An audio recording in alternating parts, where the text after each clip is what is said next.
আসো, দেখে যাও। ও তুমি?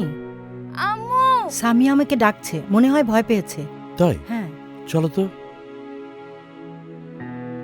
কি হয়েছে? কোনো সমস্যা মা? ভয় পেয়েছিস? বল আমাকে।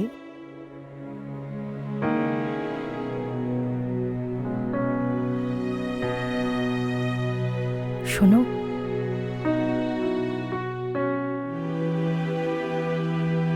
ওর না মাসিক শুরু হয়েছে।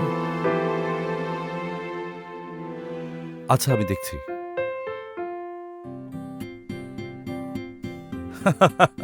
শোনো মা, এই সময় প্রত্যেকটা মেয়ের জীবনই আসে। এটা খুব স্বাভাবিক একটা নিয়ম।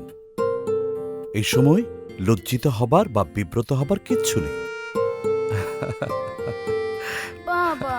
বাবা বাবা বাবা, যদি কোনো প্রশ্ন থাকে আমাকে বা মাকে জিজ্ঞেস করবে, ঠিক আছে? আর শোনো, এই সময়টায় বেশি বেশি করে নিজের যত্ন রাখবে আর ঠিকঠাক মতো খেতে হবে, ওকে মামুনি? বিশেষ কিছুর প্রয়োজন হলে আমাকে বলবে, আমি এনে দেব। লক্ষ্মী মা।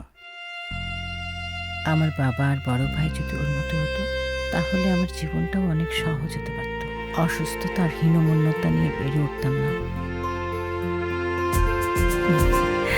পরিবারের স্বাস্থ্য সচেতনতায় পুরুষ মানুষের ভূমিকা সন্তানের জীবনকে আরও সহজ করে তোলে।